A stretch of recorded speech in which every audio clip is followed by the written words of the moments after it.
Hello नमस्कार दोस्तों।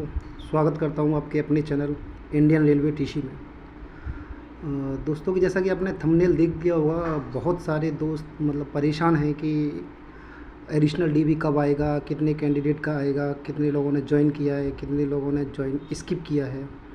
तो हमारे एक मित्र हैं गुड्डू, तो उनसे हमने थोड़ा सा डाटा कलेक्ट किया है। उनका पार्ट 1 में हुआ था, 3800 कैंडिडेट को पार्ट 1 में दिया गया है।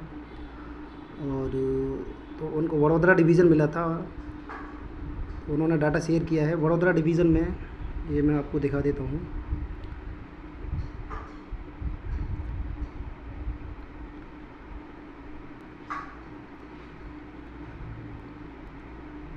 जैसा कि आप देख पा रहे होंगे, पार्ट पैनल 1 जो डाला है उसमें वडोदरा डिवीज़न में 157 कैंडिडेट को ट्रैक मेंटेनर 4 के लिए अलॉट किया था। और उसके बाद में ज्वाइन कितने लोगों ने किया है ये भी आपको बता दे रहा हूँ।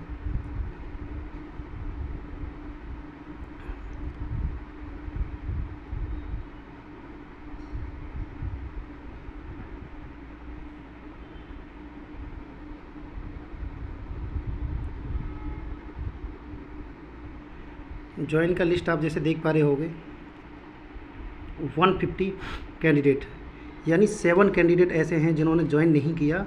और गुड्डू जैसे बात हुई है, उन्होंने ये भी बताया कि कुछ लोगों ने ज्वाइन करने के बाद में भी छोड़ के चले गए हैं। वो लोग ट्रेनिंग के अंदर वो नहीं आए हैं, और उनका ऐसा मानना है कि उनका किसी लेखपाल जैसे नई नई रिक्रूटमेंट एसएससी सीजीएल या लेखपाल में जिनका हो गया है, तो वो अंडर ट्रेनिंग में से ही चले गए हैं। तो चलो उनको छोड़ा भी जाए तो आप ऐसा मान के चल सकते हो कि 5% लोग मतलब ज्वाइन स्किप कर रहे हैं, ज्वाइनिंग नहीं कर रहे हैं। और आपको पता होगा कि अगर आप ओवरऑल का निकालोगे तो 10,700 वैकेंसी थी वेस्टर्न रेलवे के अंदर। तो आप ऐसा मान के चलो कि अगर 9,000 भी अगर पोस्ट अलॉट हुई होंगी, 1500 लोग ऐसे हुए होंगे कि जिन्होंने डीबी स्किप कर दिया होगा, तब ऐसा भी मान सकते हो कि 500 के अराउंड ऐसे कैंडिडेट हैं। लेकिन उन कैंडिडेट का मैं आपको बता दूं, उन कैंडिडेट का एडिशनल डीबी में रिजल्ट नहीं आएगा। अगर आप ये वेट करना चाह रहे हो कि ये लोगों ने ज्वाइन नहीं किया है तो इनकी वजह से हम लोगों को बुला लें, तो वो रिप्लेसमेंट पैनल होता है। जिन लोगों ने ज्वाइन नहीं किया है उनके लिए लास्ट में एक रिप्लेसमेंट पैनल निकलेगा। अभी जो सेकंड डीबी आएगा वो ओनली जो लोग मेडिकल में फेल हुए हैं या जो लोग डीबी स्किप किए हैं। तो ये थर्ड पैनल जब आएगा तो उसी से क्लियर हो पाएगा, क्योंकि अभी आप देख पा रहे होगी फर्स्ट पैनल 3800, सेकंड पैनल 4500, तो 8300 के आसपास पैनल निकल चुका है। और अगर आप देखोगे, अगर माइनस करोगे 10,700 में से, तो लगभग 250 सीट ऐसी हैं कि जो भी वैकेंट हैं। और उनमें से थर्ड पैनल में कितना आएगा, इससे हम फिर ये कैलकुलेट कर पाएंगे कि कितने लोगों ने डीबी स्किप किया है।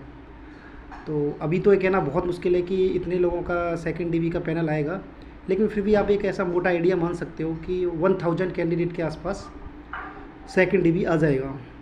और जिसका भी 1 या 2 नंबर कम है उसके पूरे होने के चांस हैं। इसमें नहीं होगा तो रिप्लेसमेंट पैनल में 100% हो जाएगा, इसलिए ज़्यादा टेंशन ना लें। और बहुत लोगों का मैं जैसे पर्सनली कई लोगों से बात किया हूँ, बहुत से लोग ऐसे हैं जिनका अभी वो ज्वाइन कर लिया है उन लोगों ने। और ऐसा है कि लेखपाल का भी जैसे रिज़ल्ट आया था, उसका डॉक्यूमेंट वेरिफिकेशन होना बाकी है। एसएससी सीजीएल का फाइनल रिज़ल्ट आ चुका है। तो बहुत सारे ऐसे दोस्त हैं जिनका फाइनल हो गया है, और भले ही उन्होंने ज्वाइन कर लिया है लेकिन बाद में वो छोड़ देंगे। लेकिन उसके लिए आपको थोड़ा वेट करना पड़ेगा, क्योंकि रिप्लेसमेंट पैनल आपको भी पता है 1-2 साल भी लग जाते हैं रिप्लेसमेंट पैनल में। आप लास्ट ईयर का रिकॉर्ड देखोगे तो जो फिजिकल पास आउट कैंडिडेट हैं लगभग वहाँ तक कट ऑफ पहुँच चुका था वेस्टर्न रेलवे का। तो आप ये सोच सकते हो कि कट ऑफ कहाँ तक गिर सकती है। जस्ट उस टाइम सिर्फ एक ही वैकेंसी थी एएलपी टेक्नीशियन की, और कोई भी रिक्रूटमेंट नहीं थी। जैसे आप अगर ये बोल सको कि नहीं किसी और में चयन हो गया होगा। और अभी तो बहुत सारी वैकेंसी हैं। अभी कुछ ऐसे भी कैंडिडेट हैं जिनका एनटीपीसी में सिलेक्शन हो गया है लेकिन उनका ज्वाइनिंग नहीं आया है। तो उनका ज्वाइनिंग नहीं आया है तो इस वजह से उन्होंने सोचा है कि अभी इसको ज्वाइन कर लेना है। घर पे बैठने से बढ़िया है कि 1-2 महीने का पेमेंट तो कम से कम बनेगा। तो बहुत सारे ऐसे कैंडिडेट भी हैं। तो आप ये सोच सकते हो कि जिस टाइम कोई भी रिक्रूटमेंट, बड़ी रिक्रूटमेंट नहीं थी, तो उस टाइम पे अगर मेरिट 5-5 नंबर डाउन हो गई जनरल कैटेगरी की अगर मैं बात करूँ तो इस टाइम तो बहुत सारी रिक्रूटमेंट हैं जो चल रही हैं। स्टेट गवर्नमेंट की अलग है, बहुत से लड़कों ने बिहार सचिवालय ज्वाइन किया है, बिहार दरोगा ज्वाइन किया है। और बिहार एसएससी का एग्ज़ाम दिया है। तो अभी यूपी लेखपाल में आपने देखा होगा कि यूपी लेखपाल का भी डीबी का रिज़ल्ट आ गया। उसके बाद में बोरिंग टेक्नीशियन का डॉक्यूमेंट वेरिफिकेशन हो रहा है, और उससे पहले सप्लाई इंस्पेक्टर का भी रिज़ल्ट आ गया था। तो बहुत सारी रिक्रूटमेंट ऐसी हैं जो ऑनगोइंग रिक्रूटमेंट हैं। तो ग्रुप डी को तो सभी छोड़ के जाएंगे जिनका किसी अच्छी ग्रुप सी की पोस्ट पर हो जाएगा। तो आप मतलब ऐसे निराश ना होइए जिनका 1 से 2 से 3 नंबर तो खैर नहीं कह सकता मैं, लेकिन जिनका 2 नंबर तक कम है उनका डेफिनेटली हो जाएगा, और उनका एडिशनल डीबी में ही हो जाएगा, चाहे वो सेकंड डीबी हो या थर्ड डीबी हो। और कुछ लोग इस बात से भी परेशान हैं कि कैटेगरी वाइज कट ऑफ कितना गिरेगा, ओबीसी में कितना सीट खाली है, एससी सीट में कितना सीट खाली है। तो मैं आपको बता दूं, अभी कैटेगरी शिफ्टिंग होना बाकी है। और ऐसा नहीं है कि अगर आपने ये सोच रहे हो कि भाई ईडब्ल्यूएस में अगर 60 सीट खाली हैं या 70 सीट खाली हैं तो इतने पर ही डीबी आएगा, ऐसा नहीं होता है। सपोज दैट जैसे कट ऑफ किसी जनरल कैंडिडेट की 67 कैंडिडेट पे कट ऑफ गई थी, फर्स्ट कट ऑफ, और किसी लड़के के 66.99 नंबर थे, तो वो अपनी कैटेगरी में काउंट किया। सपोज दैट वो ओबीसी का ही कैंडिडेट था, तो उसको अपनी ओबीसी मतलब कैंडिडेट में ही फाइट किया उसने। लेकिन अगर 1000 सीट खाली चली जाती हैं तो दोबारा उस लड़के को जनरल में काउंट कर लिया जाएगा। तो जो कैटेगरी शिफ्टिंग हो जाएगी, तो जब उस लड़के को जनरल में काउंट कर लिया जाएगा तो ओबीसी की सीट और ओबीसी खाली हो जाएंगी, और ये सभी कैटेगरी पे फॉलो करेगा। ऐसा नहीं है कि अभी ऐसे आप अगर ईडब्ल्यूएस की बात करो तो शायद 800 समथिंग सीट अभी फिल हो चुकी हैं, अभी 200 सीट फिल होना बाकी हैं। सपोज डैट कि अगर 100 सीट थर्ड पैनल में आती हैं और 100 सीट वैकेंट रह जाती हैं, तो 100 सीट पे तो सेकंड डीबी आना लाजमी है ही, मतलब वो आना ही आना है। लेकिन ज़रूरी नहीं है कि 100 पे ही आएगा, वो 120 पे भी हो सकता है, 130 तक भी जा सकता है।